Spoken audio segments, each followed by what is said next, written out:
Hey, this is DJ Vinyl Vertigo here. Welcome to my channel. I'm going crazy with videos today. I got another thing that I'm going to be doing.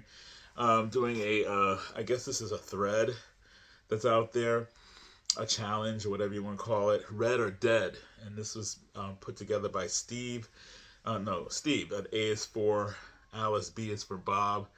And apparently he bought I guess it was I don't know, he bought some kind of combination um, compilation type thing, a box set or something like that. I don't remember who the artists were, but he didn't like it. It was Dizzy Gillespie and somebody else, I think. And I've seen a lot of people do. There's a lot of people in the VC that have done this challenge. Basically, he's basically saying he didn't like it and he wants to give it away. And he wanted to. His answer was, his question was, does jazz suck? He doesn't like jazz, clearly. So I'm thinking, well, for people who don't like jazz, two things I want to say. One thing I want to say is what I was trying to explain to somebody before, a few days ago who doesn't like who says, well, a lot of people don't like jazz because it's like kind of all over the place and blah blah blah. And I said, it's basically an American institution. It's the American version of classical music, I think. And I think what makes it to me, I mean, I think classical music is wonderful. It's beautiful, and it's iconic. However, jazz is also iconic in its way. Is that it's kind of like classical in a way. However, there's improvisation involved in it, and to me that takes it to another level. For me, because you can have stuff on the paper and follow that on the paper, and jazz musicians can take what's on the paper, get away from it, do all kinds of crazy stuff with it, and come right back to it. And to me, that takes such ingenuity, such, I don't know what there's something special and innate about musicians that can do stuff like that, who can really get away from the melody and come back to it in another way. It's just it's just there's nothing like it as far as I'm concerned. And also, I said, unlike really um, structured melody and structured, I guess, popular music or whatever, or rock and roll or whatever you want to, soul or whatever, jazz, you have to let it wash over you. You can't right away try to intellectualize it. You have to kind of just, it's a feeling, and you have to just let it, just put it on and just let it just wash over you. Just let it get into your head, and just let it ferment there, and germinate there, and you'll start to get it. It's a feeling. It's a feeling. It's all about feeling. And That's all I can say about that. I mean, that's how I was able to rationalize myself listening to jazz, even as a young person, because my father forced me to listen to it, and I would be like with my eyes rolling, and then I just one day just let it happen, just let it be, and then I was like, oh wow, it's a feeling, and you know how you feel things when you hear certain songs. It's the same kind of thing. It's just that it's the feeling from the musicians that you just get this. It's just, I don't know. That's all I can say to people. Just let it wash over you. The naysayers out there. Anyway, so I pulled from my collection. I could pull the typical things that everybody else would, not everybody else, but many people would think, Love Supreme, or in a silent, in a quiet way, or Bitches Brew, or just the things that people will automatically think of when they think of jazz. And I didn't want to go that way. I wanted to go in a way that if I were to sit down with someone and let them listen to some music, particularly jazz, and they're not into jazz, but they were going to hang out with me and we weren't going to listen to what we normally listen to, I think these records would not hurt them emotionally. And so I'm going to start with one of my favorite artists that a lot of people, even in jazz, have a problem with, but they think he's too pop at times, or um, too exotic sounding like that kind of exotic kind of music. And I don't agree. I think this guy was a talented guy and put together some great musicians. and he just tended to do Latin stuff. Cal Jader. He's and some people don't like vibes. They don't like the xylophone. I do. I think it's a beautiful sound. I think it's a very warm sound, and I think to be able to create music with that type of instrument takes some sort of some talent, some major talent to make it sound like something, you know.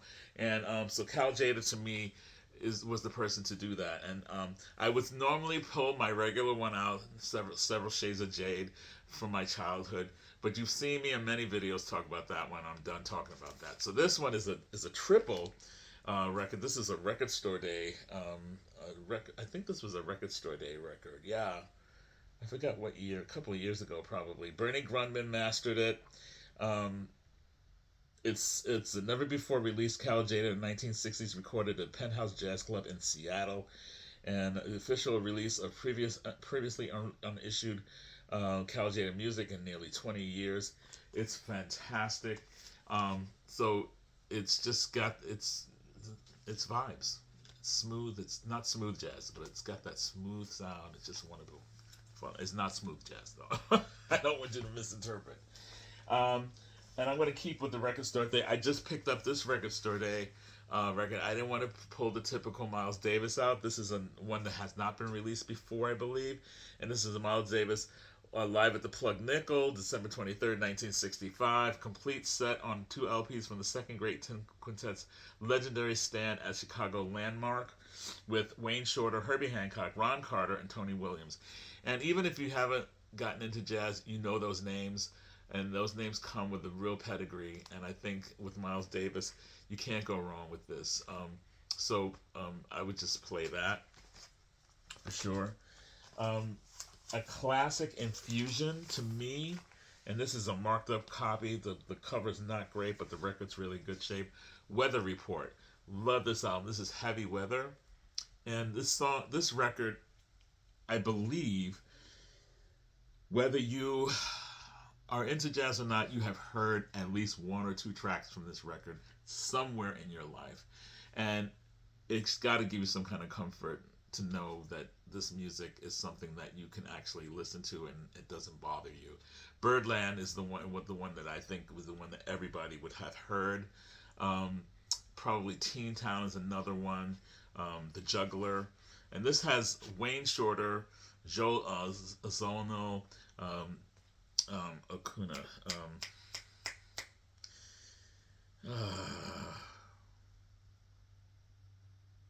Anyway, Jaco Pastorius on bass, really wonderful stuff, and Badrena, this guy named Badrena on tambourine and on vocals and stuff like that.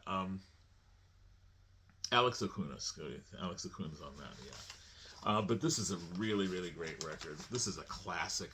I love a lot of stuff by Weather Report. Not every record is perfection, but this one is definitely perfection. Weather Report, Heavy Weather. This is a must-have in anybody's collection, especially if you have jazz in your collection. And this would actually be sort of interesting to rock lovers because this is fusion and has a little bit of that rock feel to it at points. I picked one vocal jazz.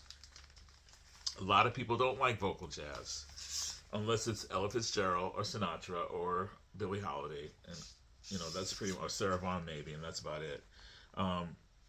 They don't like Chet Baker. A lot of people don't. A lot of people don't.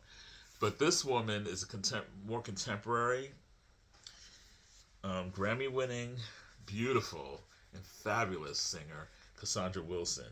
This is called New Moon Daughter. This is a multi-Grammy-winning record. Has incredible songs. It opens with Strange Fruit, Love is Blindness by U2. So she interprets rock songs and makes them so beautiful. Solomon's Song is a song she wrote. She does a blues tune called Death Letter. Fantastic. Hoagy Carmichael's a song called Skylark, which I'm sure you've heard that. I'm going to move down. She does a Hank Williams song, jazz version. I'm So Lonesome I Could Cry. Last Train to Clarksville. Yeah, yes, that's right. The Monkees. And she also does the song that she wrote called "Until," which to me is the pièce de résistance on this record. That is the most sensual, sexy, beautifully sung, and the bass, and it just it gives you chills. It's just so amazing, amazing song. "A Warm Little Death" is the next song on there that she wrote. This is a double. This is a double LP. She sings. She does also wrote another song on the final slide called "Memphis," which is really great. She does Neil Young's "Harvest Moon" beautifully, and she also does a Robert Johnson tune called "3220," and this rounds out a perfection of a vocal jazz record. It's just, and the musicianship on this is beyond. It's just beyond. It's just incredible. And this is from 2015, so it's actually almost 11 years old. This record. This is the definite pickup. If you ever see this, pick it up. It's not that expensive, I don't believe. But she's just a wonder as far as I'm concerned. She's a siren. She's got this beautiful alto voice, very deep alto voice. And I tend to like women with alto voices. I don't always like them with really high voices, unless it's Shaka. You know, I usually like deeper voiced women. So, oh, man, incredible. Yeah. And finally, you're gonna crack up. Well, no, this is not okay. You're not gonna. This is a CTI, and this is I love this guy, and he gets shit on a lot. And people say, "Oh, you like him? You should go with Grant Green. You should deal with Grant Green, not this guy." I love Wes Montgomery. I just do. I just absolutely do, and I'm not gonna apologize for it. There's no apologies coming in my direction. I love him. That's it. Deal with it. For you guys that are haters, because he has a tendency to do commercial kind of stuff in terms of how people feel. But you can't deny the man's talent. I'm sorry. I'm not sorry. Let me take that back. I love the cover. It's really cool. This is called "A Day in the Life," so think about that for a second. It's a gatefold. And he does "Day in the Life." He does "Watch What Happens," "When a Man Loves a Woman," "California Nights," "Angel," Eleanor Rigby, Willow Weep for Me," Windy. That's right, Windy. "Trust in Me," and "The Joker." He does all that. And this is on this record is Herbie Hancock, Ron Carter, Grady Tate, Ray Barretto, who actually has a Record Store Day record for Record Store Day Black Friday, Jack Jennings, Joe Wallace. Those are all percussion people. Of course, Ron Carter on bass, Grady Tate on drums, Herbie Hancock on piano, and let's see if anybody else kind of peeks out for me. And on violins, Gary Glickman, you hear him a lot. And also Gene Orloff, you hear about him a lot as well. But this was done in Rudy Van Gelder Studios, and the engineer was Rudy Van Gelder. And this was recorded from June 6th to the 8th, and then on the 26th in 1967. Photographs by Pete Turner, and arranged and conducted by Don Sebesky. And it's again a Creed Taylor production, and just love it. This is so wonderful. It's borderline. Some people would consider this kind of Muzak, but no, it's so dynamic and so good and beautifully recorded record. "A Day in the Life," yeah, and that's for you Beatles fans out there. There's a couple of Beatles tunes on there. So anyway, those are my 5 jazz records. And my answer to the question is no, jazz does not, I repeat, does not suck. You just haven't let it fall. You haven't let it in yet. Yet. Believe me, because a lot of people, I'm hearing this in the VC community, especially when people are into jazz.